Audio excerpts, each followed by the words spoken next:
You're being too humble, Al. Nah. After about 2 questions, I'm going to be like, I don't know. Matt, help. Cool. So we'll figure it out. So if I go into Lawn Tractor, I think I screen printed most of my things here.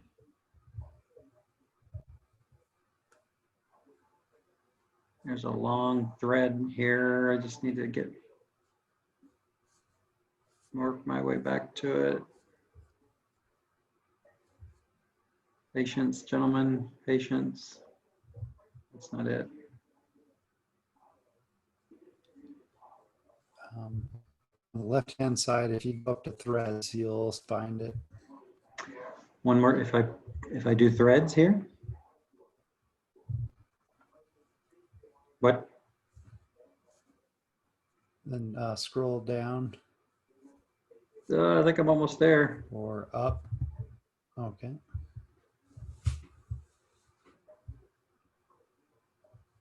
My goodness. Are you looking for your last thread? Yeah, the one where you said, how's the testing going? Yeah. You're in at May 13th, and that's around July or end of June.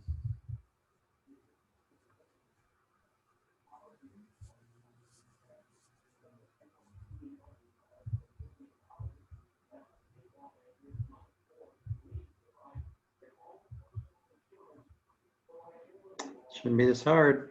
Shouldn't be this hard. Well, I'm glad I didn't try to find it. Here we go. Yeah, March 27th.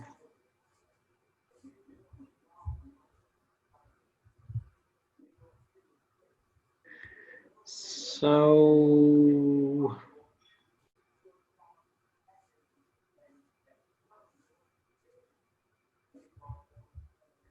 the good news is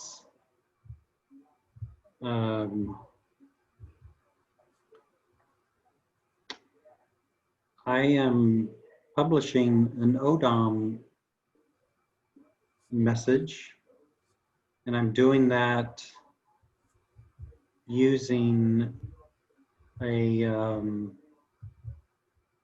NavSat driver, which is producing a fix and a heading, which there's a screen print of those two echo statements. Fix and heading is then subscribed to by GPS underscore ODOM, a Python script that I think Matt wrote, and it does some fancy math and produces this ODOM statement. So that's, fantastic news. Is the fancy math, is it doing real heading using vehicle kinematics, or is it just doing course from GPS? Here's where I go, Matt. It's course over ground. Okay, okay.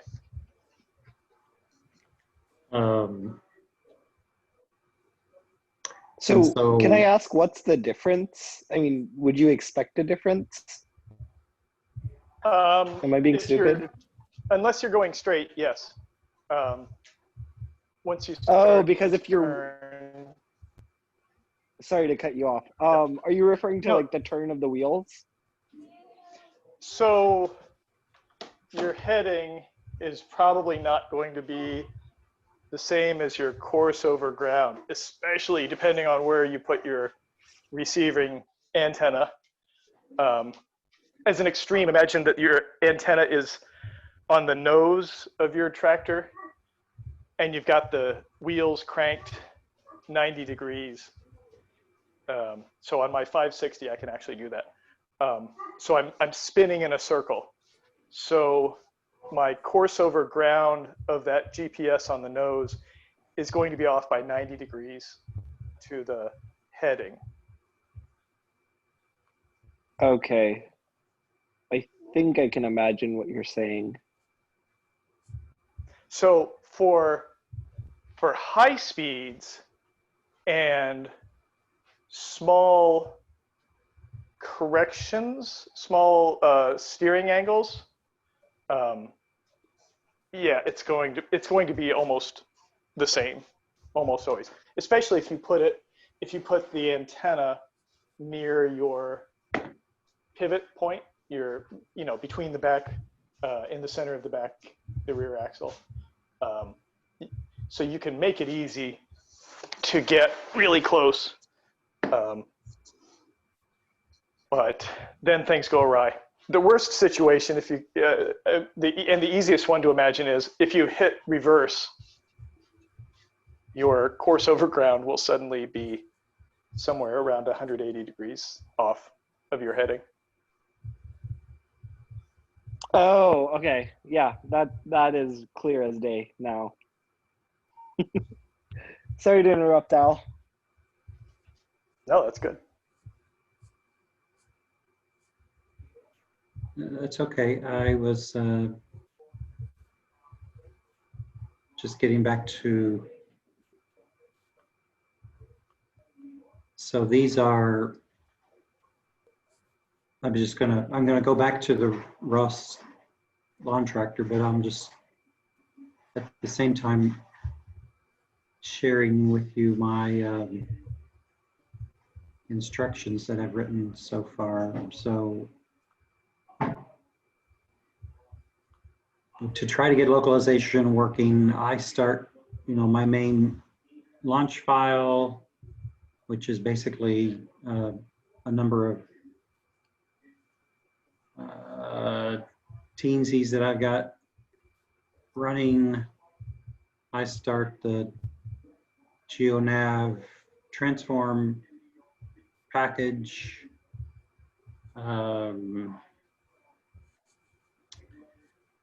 Update the GPS location and baud rate on that. So I'm just using the generic launch file that's in there.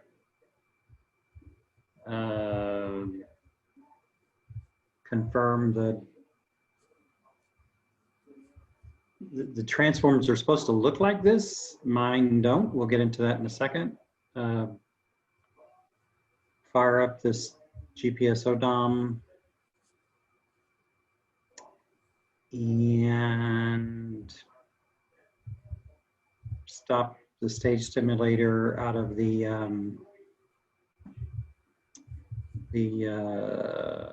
sim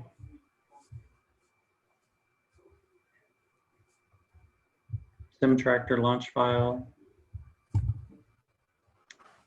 And let me go back to, what does that get me? So I'm going to call it my symptom/problem statement at the moment is when I move the lawn tractor, I don't get any corresponding movement in RViz. So is that a symptom or is that the problem statement? This is, is this a symptom or a problem statement? So I was spending time trying to figure out why base footprint isn't, my transform doesn't look correct. Let me see if I can get to why I say that. And this is your most recent change now that you got odom.py working? Yes. Okay. So you guys probably know this. I'll just jump to this answer. I mean, this guy's saying, hey, it's supposed to look like this map to, he says ODOM combined, but base footprint and then base link. Mine doesn't look like that. Mine looks like this, where it goes map, ODOM, base link. So base footprint is stuck up here.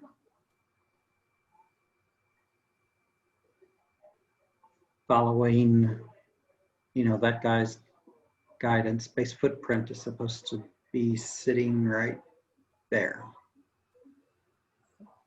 So when I go into the URDF, I'm poking around, looking at the URDF, trying to figure it out, and I don't have enough skills to, well, maybe the URDF is the place to look, maybe it's not, but my problem statement or symptom is this thing is stuck up here and it's not there. Would you believe that it doesn't matter and it's okay? I don't, fine.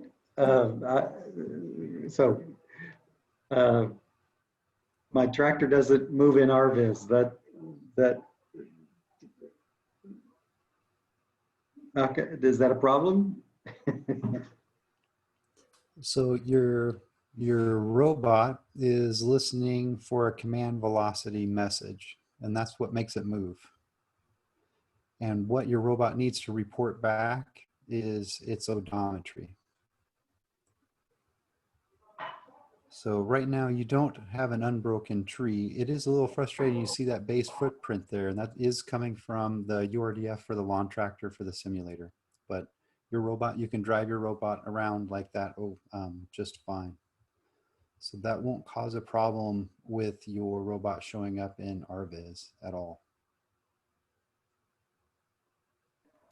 Okay, that just, what you're demonstrating is I'm going down the wrong path and worrying about the wrong things. So what should I be worrying about? I don't know. If I just break it down into real simple high level things. And one, your robot listens to a command velocity message. That's what makes your robot move.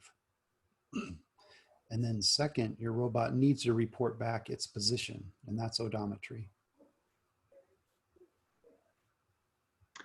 Well, so I can confirm it does listen to command velocity. I can drive it with the joystick and program it, to run a command velocity mission. So, and that's working great. Okay, so you can teleop your robot around, and will it move? It doesn't move in RViz. Correct. So you would want to make sure that you are listening in RViz, that you are subscribed to the correct odometry message. Do you see the odometry changing in RViz, Al? You should be able to. Okay. Don't know how to. It should be in the, let's see, if you go down to the transforms on the left side, it's been a while since I've done it. If you select the transform, you should see it. It should expand to where you can see the actual, the numbers that are coming in real time. Another thing you could do is Ross topic echo. Absolutely. Get dirty. You're just asking me to echo the ODOM Topic. and see if it's changing as I'm moving the tractor. That's simple enough. You didn't happen to collect a bag last time you tested, did you? No, but I can, easy enough. Okay. Yeah, maybe that would, I guess every time you test and you get something weird like this, it might help us help you if you collect the bag. I know. I don't know, why did I do a bag this time? I think I was like, oh, nothing's moving. I know, and it's always frustrating, and that's kind of probably the last thing in your mind, but I guess having a bag helps. Okay. It will not happen again. I will not come to this meeting without a bag. And it'll help you And get debug. your RQT graph. Plot your RQT I have one of graph. those. I'm sorry? So if something's not moving, your RQT graph will show you how the messages are flowing through your system. Yeah, I have that. Let's go back and I'll show you what I'm not, I joke how how much of a neophyte I am, but You would need an RQT graph once you have your ODOM. Oh, there we go. Do you have your ODOM working with this one? yeah, I think so. Okay. So from MoveBase, if that's what you were using to try to get your robot to move, it's sending a command velocity message. So follow that through. Just like you can follow through the command velocity message from your joystick to your robot. Follow Hold on, the I'm looking for MoveBase. ODOM. Yeah, there's ODOM. Yep. I'm sorry, you were asking me a question and I was trying to find ODOM. Oh, looks good. One thing that I noticed that looks weird to me is you both have MoveBase Flex and MoveBase running. That seems a little unusual, and what I'm predicting is happening is TractorViz and Command Velocity Mux are subscribing to the old MoveBase stuff. So that's why, you know, you still have that namespace exist, but I guess you would want to change that to the MoveBase Flex command velocity, or sorry, as I'm talking, I'm realizing in your launch file you can remap your namespace from MoveBase Flex to MoveBase.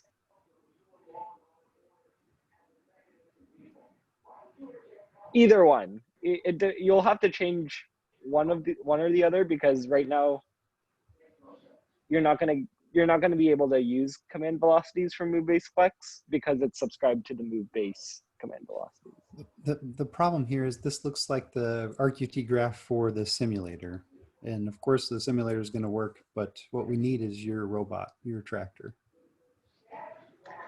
Well, remember, I took the simulator launch file. All I did was commented out stage ROS and ran it. I don't have, that is my launch file. Okay, but that's not your RQT graph. There's a difference.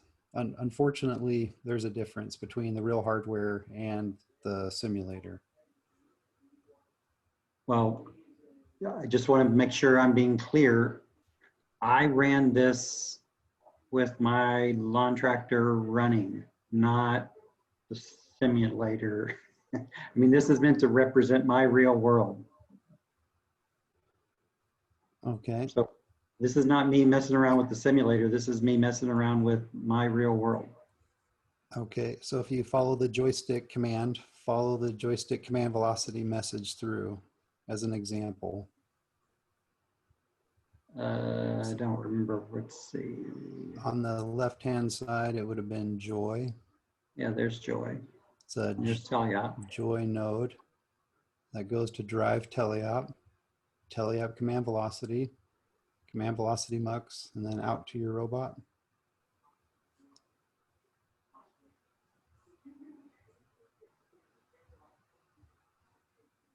And then into the motor controller. Mm-hmm. Oh, so the problem we're seeing now is not that I retract my previous statement. Well, kind of.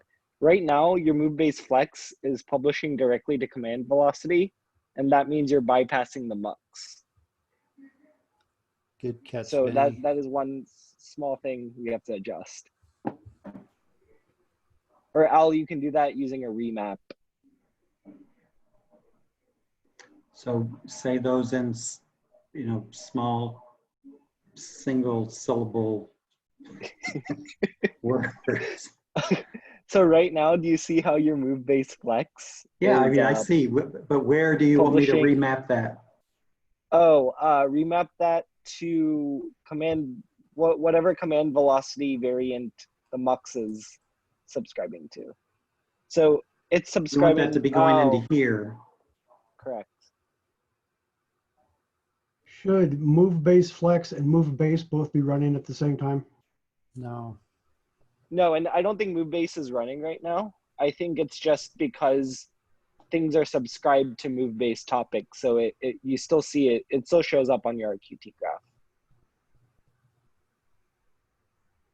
So that's kind of what I was getting at before is we need the following nodes, or I guess, yeah, they're nodes.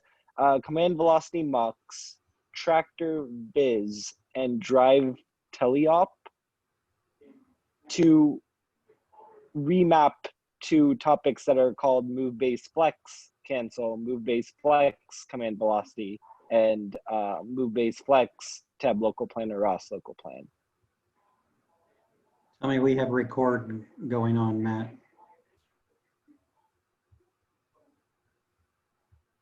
Do We we? have record on, right? Yes, yeah. Okay. So I mean, it's basically move base flex will be bypassing your mux as it is right now until there's a remapping. And that's bad, is what you're saying. Yes. So this, oopsie daisy. You want move base flex instead of going into command velocity coming into the mux. Correct. Okay. That's Another note is your ODOM to LLA does not need to exist, I believe. Matt, what are your thoughts on that? Right. Yep. That's a Doesn't simulation need- fake node, right? Yep. this doesn't need to exist at all. Yeah, so you can get rid of it in your launch file, I believe.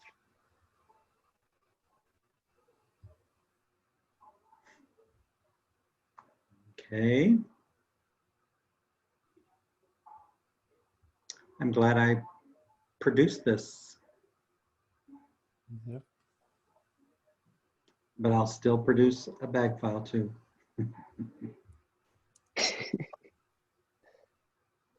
Look at that, July 4th, my Independence Day. At 8 in the morning, wow. Oh man, this was like an exciting day for me to try to get this to work. Anything else you want to look at on this? Good job, Al. No, it'll be good when I'm, you know, like banging into the neighbor's fence, but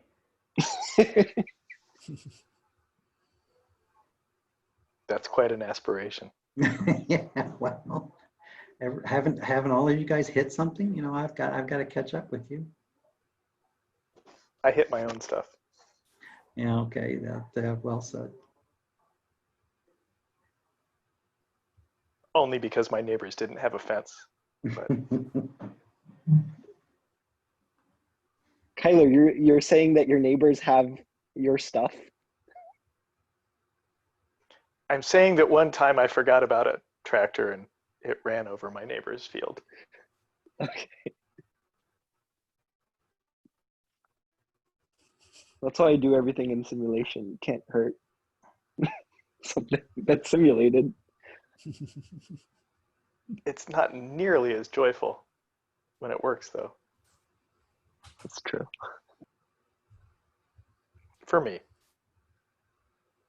I'd like to do more in simulation. That's why I'm trying to follow this.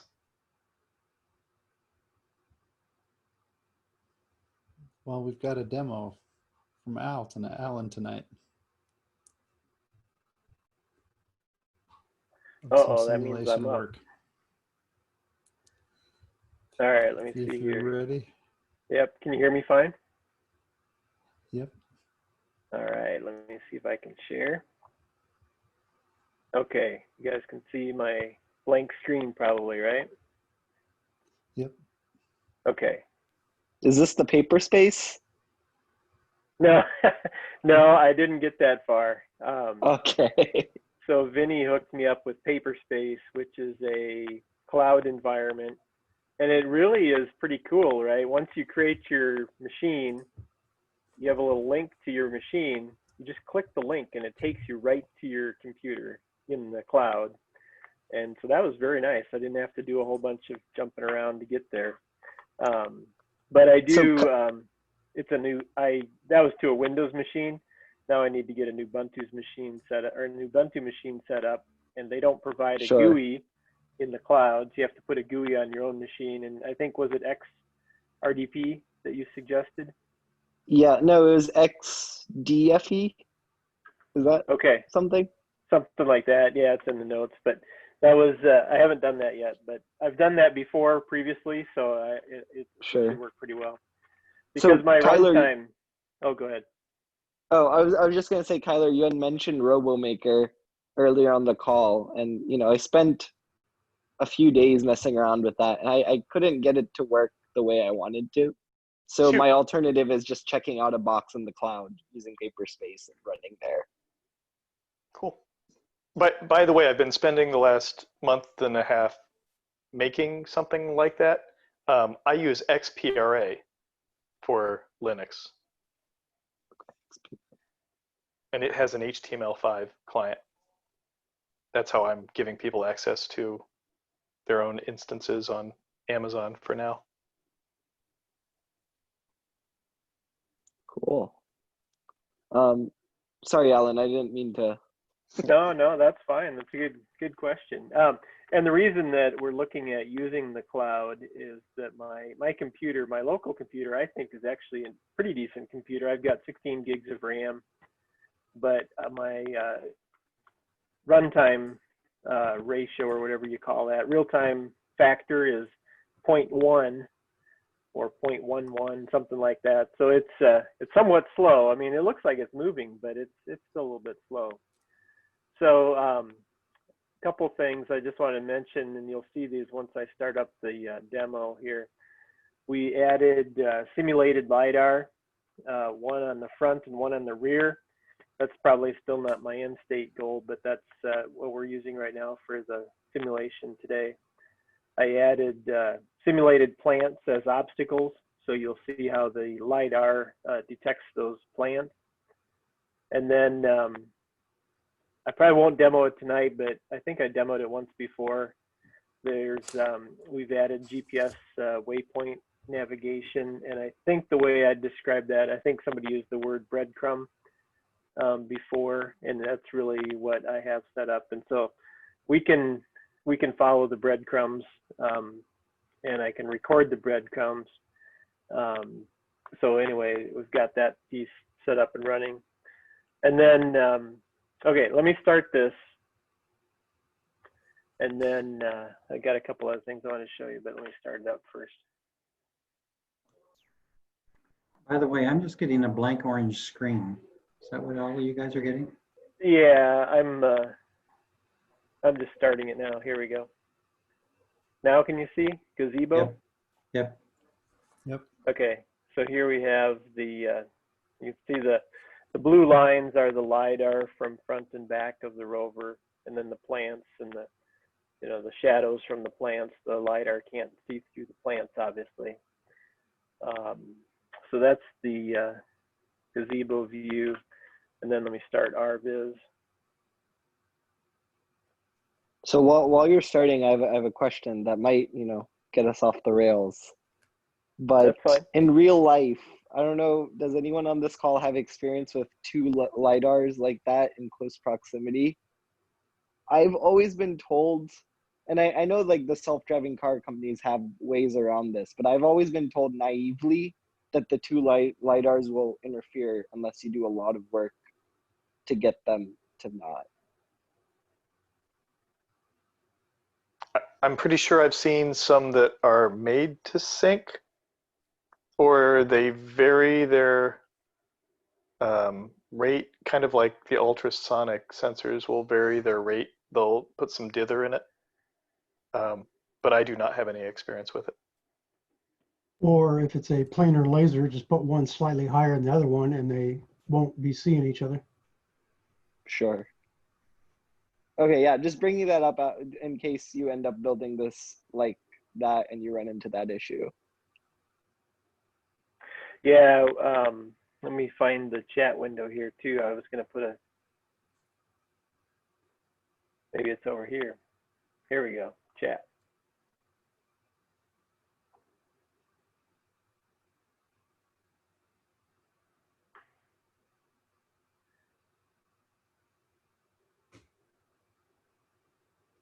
Well, I will come back to that. It's not there anymore. I had a thing teed up to send you guys. Anyway, what I'm thinking about is partly for cost reasons, is I don't think I need a LiDAR on back. I'm not going to be backing up that frequently that I need something back there. That's going to be my operating assumption. Maybe that's a bad one, but I think I need It it only much takes more. once. It only takes once, yeah. What I was going to do is put the LiDAR on front, and right now it's down below the body, and it's about halfway up on the chassis here, so it's right here. I thought I would maybe try to put it up here at the top and then slope it down at maybe a 30-degree angle so that I can miss the body of the rover, because I have some other things that aren't on the simulation that stick up above the top of the chassis. But if I put it at about a 30-degree angle, I'll get pretty good coverage on shorter objects in front. And then in back, I'll still be able to see the trees and buildings. And if there's a person standing back here, I would still see that person. Now, if it's a rock that's a 2-foot high rock or something like that, I'd probably look right over the top of short objects in the back. But I think that for now, that's the thing, the chance I'll take. And then on the front, so the LiDAR would be up a little bit higher. And then underneath, I would put a depth camera. And that was the link I was going to send you. It's from structure.io. And so we're going to put that into the simulation and test that out next. So those couple things are things I'm going to change next. So in RViz, if I publish a goal to drive, it'll go ahead and drive.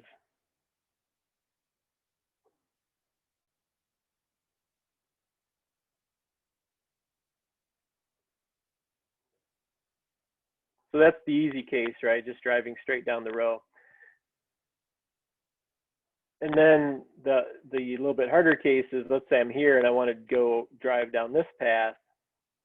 What it tries to do, and this is where we've got some work to do, it tries to drive between the plants. And most likely, I have yet to get it to drive through there. Most of the time, it creates the path and then it gets stuck. It can't get through for some reason. And I'm not sure I understand that yet. So that was one of my questions for you guys tonight. Why is it that it thinks it can plan through here, and yet when it gets right up to it, it can't make it through? So it must be thinking that it's planning through a very narrow gap that's narrower than the body of the rover, is my assumption. Can you visualize the cost map? Or do you already have it? That's one of my questions. How can I do that? Yeah, that's a great question. You should be able to click add. By topic. Oh, okay. And if you scroll down, it should be under move base. Local cost map. The first one or this one here? The first one. Sorry, I've never done this either. I'm just. Okay, yeah, let's try it. So if I click that. No, I don't think it'll let you select that. I think you'll have to go to something in the tree. And you should probably expand that tree too. The cost map right tree. Here. Yeah. And then map, yeah. Let's see that. And then let's do this. Something like that. Sure.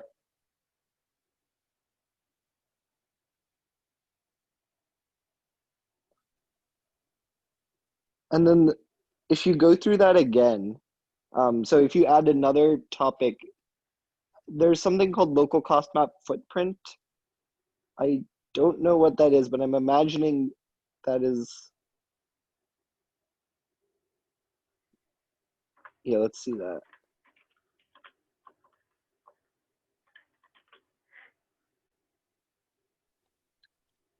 Because I'm imagining that's a representation of how big it says, yeah.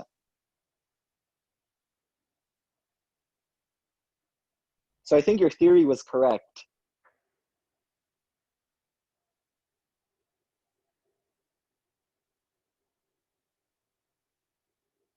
So that's one thing, right? That need to work through that.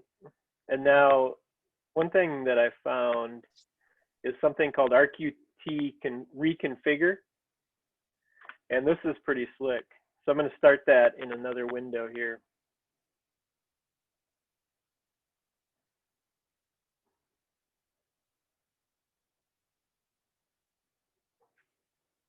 And it's a little tough to fit all of this in the screen at once here, but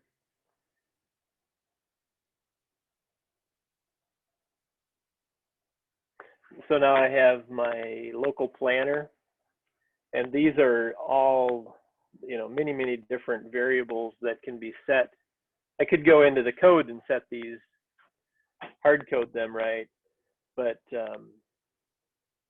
it's much easier to look here, and let me see if I can find the spot.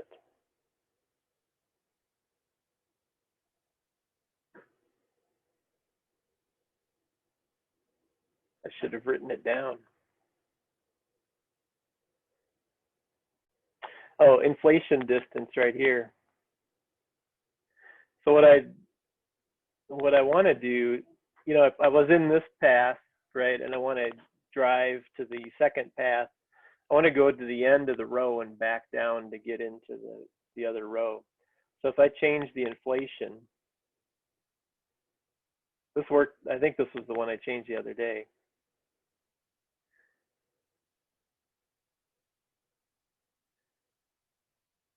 And just give it another path.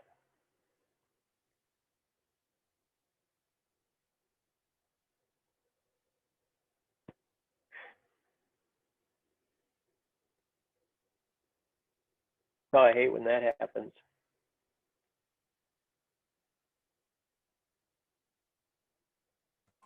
Why isn't it taking your vehicle dimensions into consideration? Yeah, that's my question. That's a good one.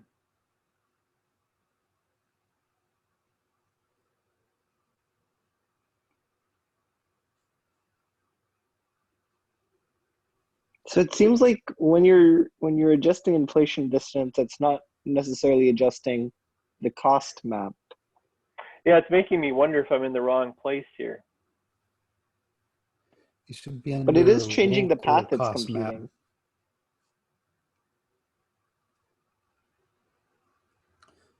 Alan, Yeah. on RViz, what you're viewing is map under local cost map. But in dynamic reconfigure, you're looking at Teb, Planner, Ross. Oh, am I changing the So wrong there's one maybe? well, there's an inflation around your vehicle, and then there's a inflation around obstacles. So you're probably in the right area if you wanted to inflate the vehicle size, the boundary around your vehicle.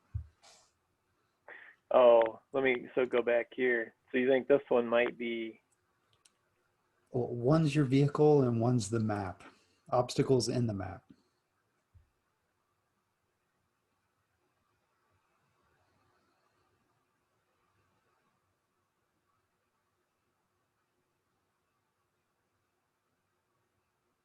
See when I changed.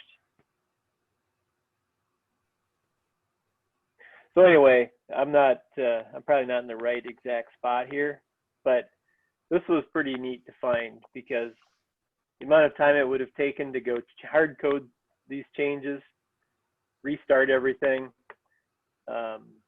test it, change it again, test it, change it again. This would be a half hour worth of work that we just went through here in these little bit of sliding these dials.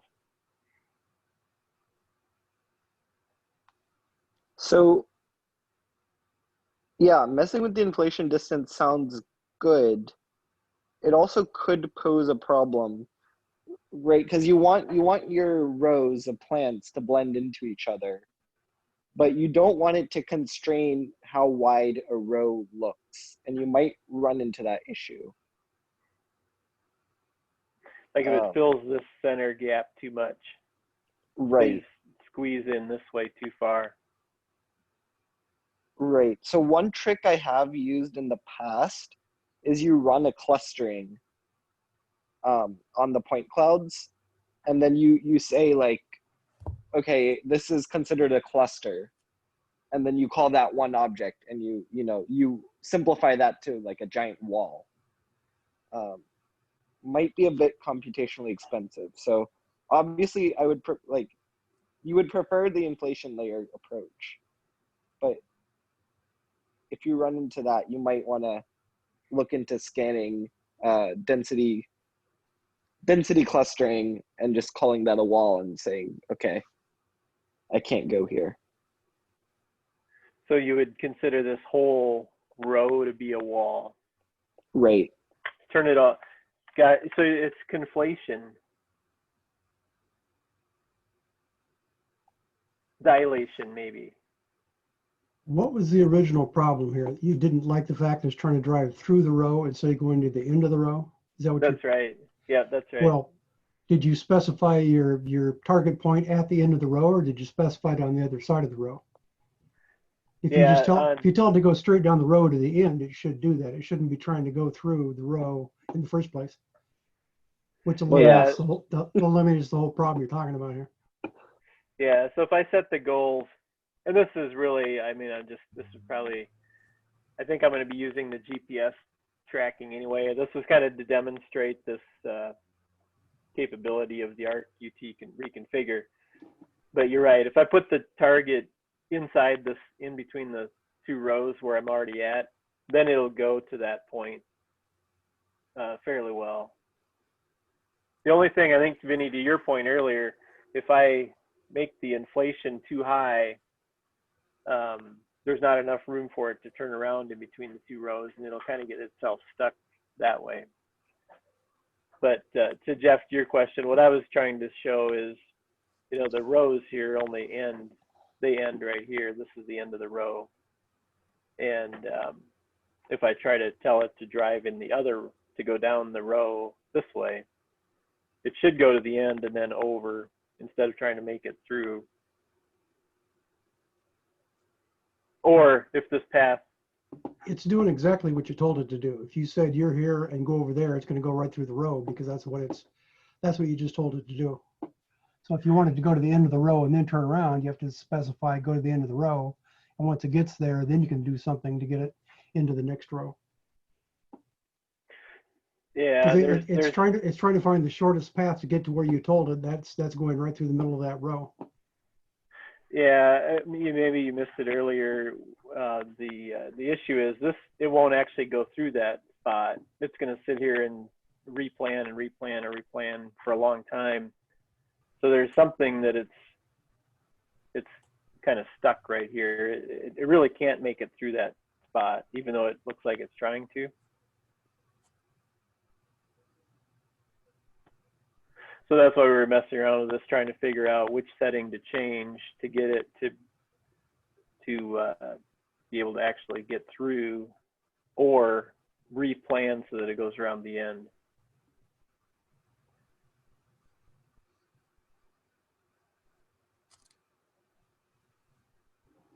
So one other thing that's on here is this is actually a picture of this is a Google map picture of our yard.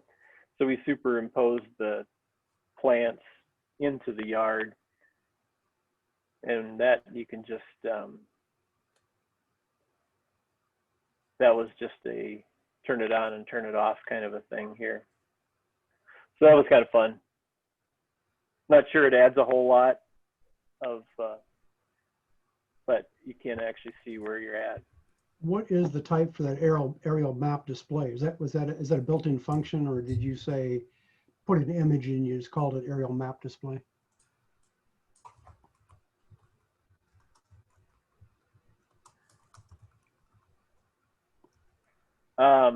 I don't know. I'd have to go look.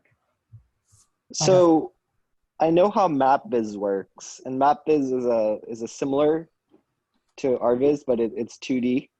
And basically it subscribes to your GPS, and then you give it a link to a tile map service, So whether that's OpenStreetMaps or Google Maps or whatever, and basically what the plugin will do, or well, plugin in your case, MapBiz in my case, is it will take the GPS coordinate, attach it to a tile, a tiled image, and put it there. Does that answer your question? Yes. By putting And them Alan, on I there, know you. does that slow anything down by doing that? Or is it just as fast by having that there? I've never personally experienced any issues. Oh, you're talking about in gazebo space. Well, I'm talking about I think we're looking at RViz and he's got Yeah. an image on the ground. I just wondered if you put an image there, does that slow the processing down, or does it not care about that? It doesn't seem like it matters too much. Okay.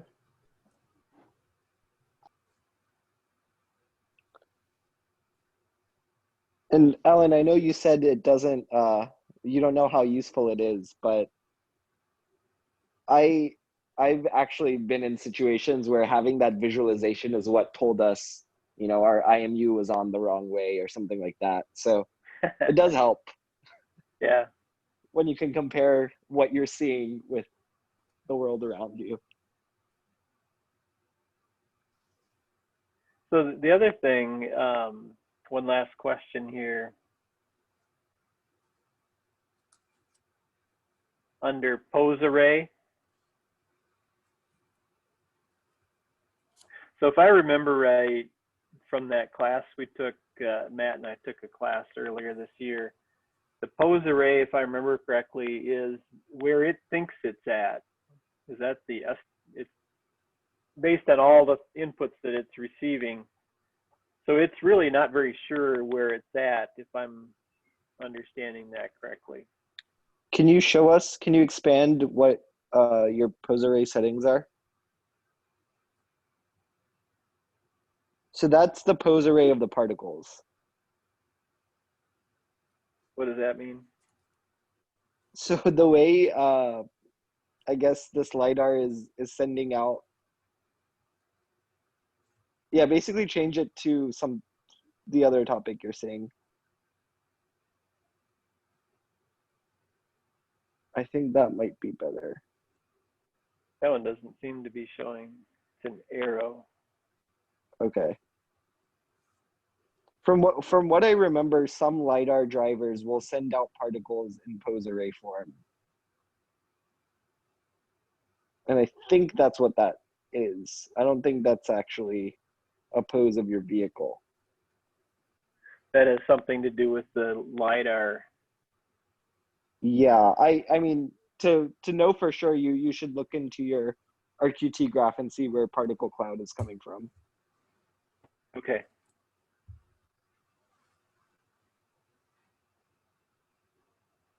And if we can back up for a second, when you're trying to get it to not drive through the row, you want it to plan all the way to the end.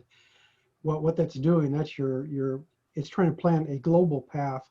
So you have to go into your global cost map and increase your inflation at that point. So it tries to not go through the row.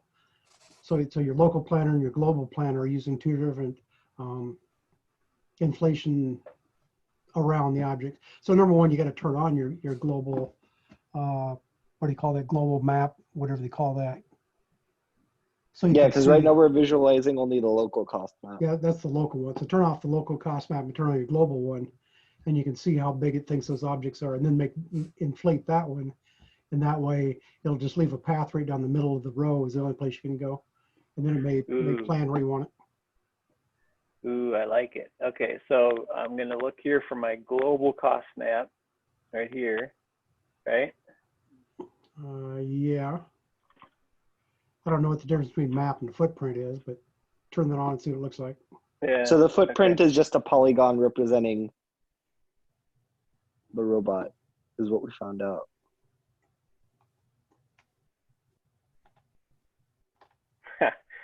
So Jeff, I think now it's doing what you suggested there. Nice. Well, Takes Now a it's going village. down. it seems like just by displaying that shouldn't have fixed it. So I don't know what else just happened there, but Oh, he played with the knob. I played with these oh, okay. scaling factors before I turned this on. Okay, well, see right there, it says global cost map. I think before it said local cost map that you're playing with. See that You're right. the title at the top. Yep, I was messing with just the local before. Now I changed it to the global. So it doesn't seem like, oh, maybe it is visualizing the inflation around it. Yeah, it wasn't. It seems to look, these circles seem to look very similar to what we were seeing in the local cost map. So I think you're. And they onto will something. be, but you can have them different sizes in different ones. Oh, gotcha. So they should be very And- similar then. And the whole point is when you do a global path, it uses the global cost map, and then when you're just driving around, it uses the local cost map, just so it doesn't run into things. So if you're actually trying to plan from point A to point B, it looks at the global cost map, and then once you're driving, it's using the local cost map just so it doesn't hit anything. I think if I do it like this, you can see both on the same. Yeah, you should So those- turn both on at the same time, Yeah, and they should be very and they should be similar. different colors or something.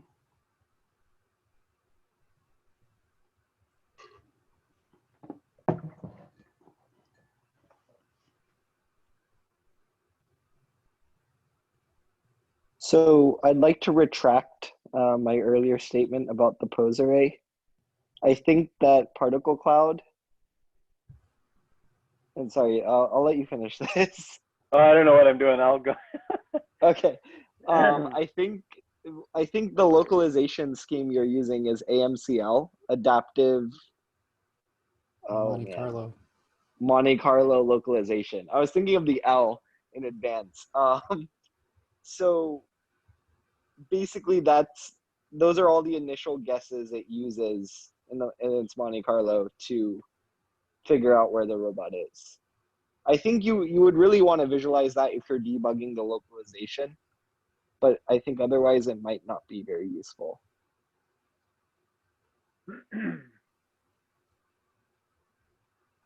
That makes sense. So it has nothing to do with the LiDAR. I'm retracting my statement. No worries, no worries. So one thing I'm seeing here, this is where this is fun. This is why simulation is so fun with compared to doing this in the real world. It seems like, I don't know what it's picking up out here now. It's got these other, I don't think there's anything that it should be hitting, but it's, unless that's the edge of the, is that the edge of my world or something? But anyway, what I was going to say is this brighter colored square here, that's the local map, and it seems to move. It seems to cover an area around the rover. Is that the right way to think about it? The global map is everything out here, and then local map is everything inside of that square. That's Like a correct. sliding Yes. window. It's a sliding window.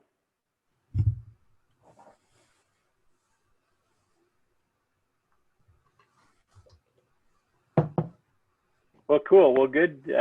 Always good input. If you turn off that satellite image, then can you see more on your map?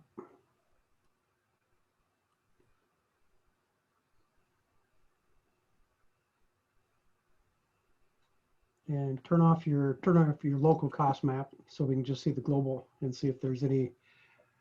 Because if it's doing an inflation in a big long bar like that, there's probably a line or something there that things it can see.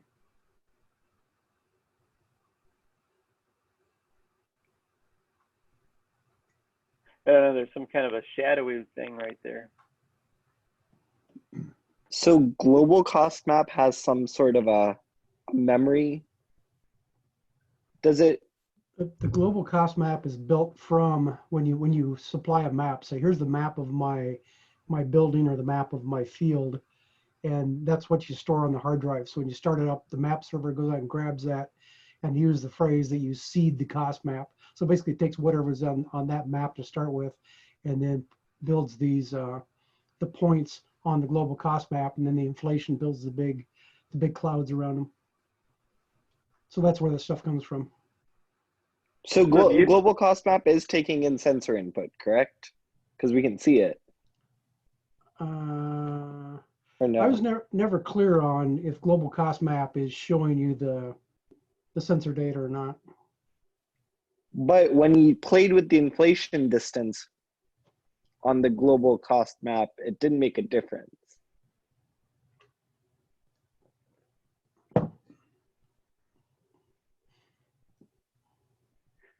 So I'm confused a little bit, but that's okay. You might also want to change the colors on between local cost map and global cost map. Right now it's showing everything as a dark gray. And if you change one to say green and one to red or some other colors, then you can tell which is which. And then as you inflate the things, you can see, you know which one is which as you play with that. Yeah, let's see here. Color scheme right here.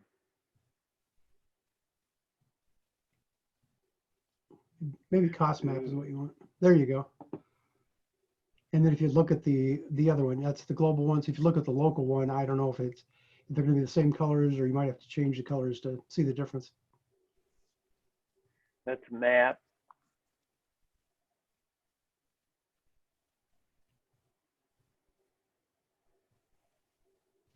It looks like you have some warning on your local cost map.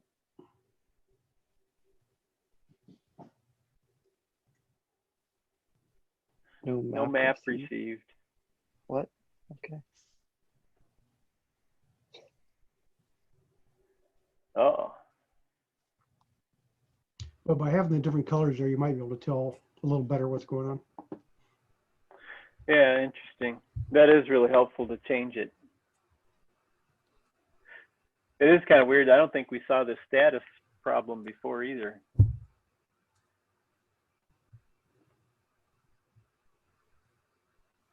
But it seems to be working, so maybe you don't need to be concerned.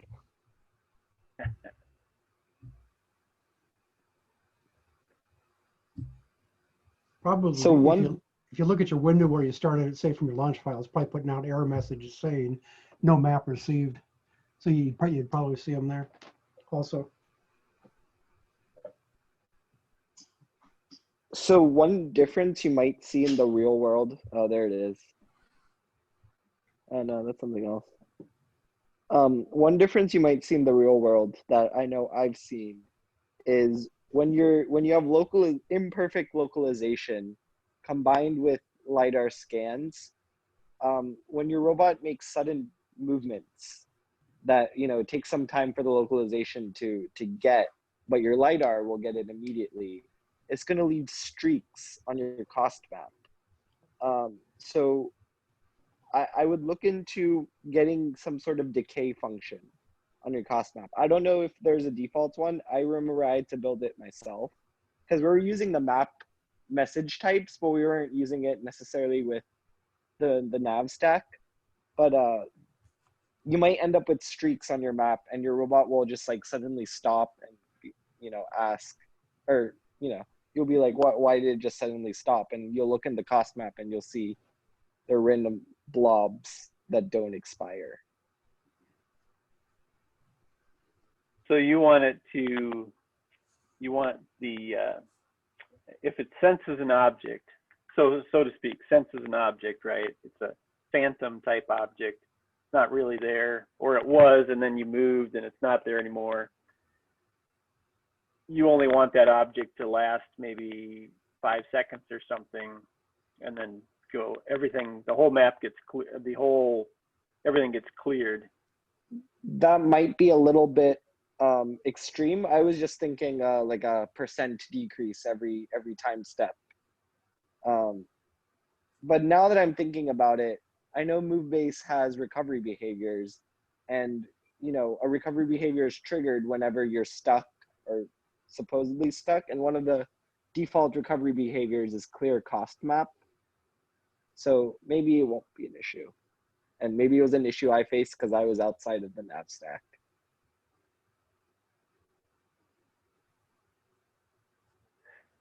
You know, one of the, yeah, go ahead. Another thing you might want to notice there, between your local cost map and your global cost map, those are not lined up. See, if you look in the upper right-hand corner at the top there, you can see the laser says, I can see a bush there, but probably the global cost map has the thing down below, so it's off by like half a plant or so. Right. So it looks like your localization isn't working correctly. Same, they're all off, aren't they?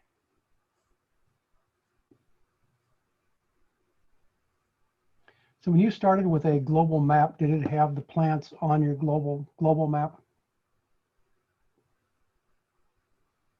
Or did you just have to start with a blank map so there's nothing on the global map? Yeah, that's a good question. At what point did they get added?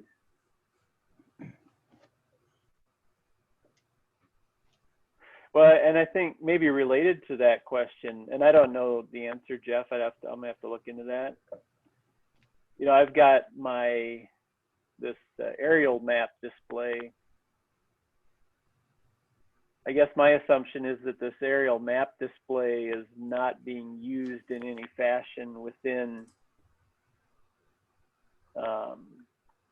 My guess is within the program. That's just cosmetic, yes. Yeah, right. That's what I was thinking.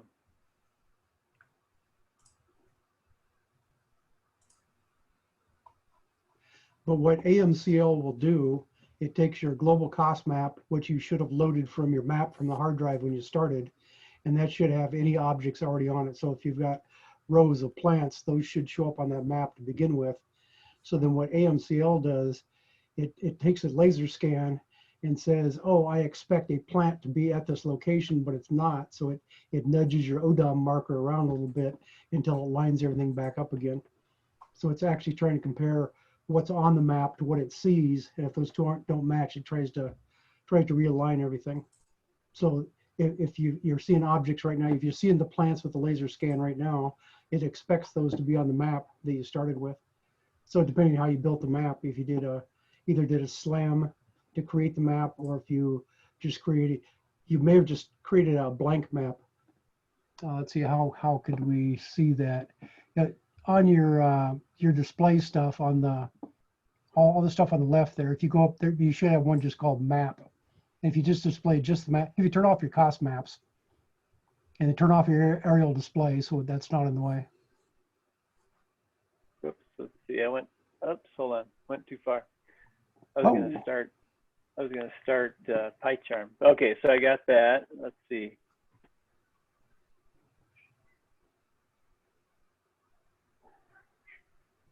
I was going to go into the code, but okay. So basically, if you just display map, say right in the middle there, it says map and it's not checked. Click that, and what's it show? Yeah, click on that one. So it's got some kind of dark gray stuff there. Yeah, I say your plants are not on your map, so you either have to run SLAM to put them on there, or you could just physically go in with a graphics editor and plop down the plants, because that's what it's trying to do. It's trying to line up where you told it there was plants to the plants that it sees, and if it doesn't have any, then you're not going to see anything. So it's kind of fun. I don't know what that extra thing is showing up there, where it shows the kind of gray. It's showing you the rows, but I don't know where that's coming from. Yeah, wait, that's his local cost map, right? I went ahead and added this map back on now. That's the local cost map. Well, that map should be the real map. That should be the one that it started with, the loaded off the hard drive. Oh, so it does say it is local cost map. There, you should be able to add one called map and just say, show me the map. That the actual topic would be map. Yeah, here we go. This is map right here. Gotcha. This one. And so you don't have any objects on that map. So that's if you wanted to try to localize on the plants that you have, you're going to have to add the plants to your original map. Which you're going to do it with SLAM, or you can do it by just physically just adding them in there with the graphics editor. And that, what you're talking about, I'm just thinking through, trying to understand this. That will be useful when it's creating its global map. Well, the global map is built from what they call a static map, which is the file on the hard drive. So if you go through and run SLAM, it creates a static map. You save that out on the hard drive. When you start back up, you start move base, it goes out and says, it goes to the map server and says, give me that map I created, and it builds your cost map, your global cost map from that. So it's basically just a duplicate of your global cost map is just a duplicate of your static map that was stored previously. Got it. Yeah. And so what's happening now, the global planning step is what? It's not really doing anything, right? Because it's just going to take the shortest distance from one point to the next, right? It's not going to assume. Well, more importantly, your localization isn't doing anything because it doesn't see any objects there that it's trying to localize on. So it's not doing your correction for you. Right. And you could put some posts at the end of your rows, just put a post at the end of each one and then go into your static map and add your posts in there, and it'll localize on those and not the plants. And that should be enough to make your AMCL run. Yeah. Yeah, interesting. What you're saying is right. I mean, that's what we're seeing. What I'm perplexed how it got to this point. How it well, it works a little bit, but it's not using the global map like I thought it was. So.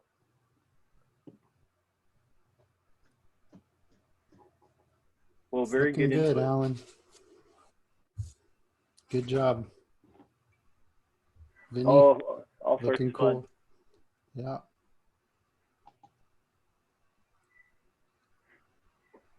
Thanks for giving us a demo.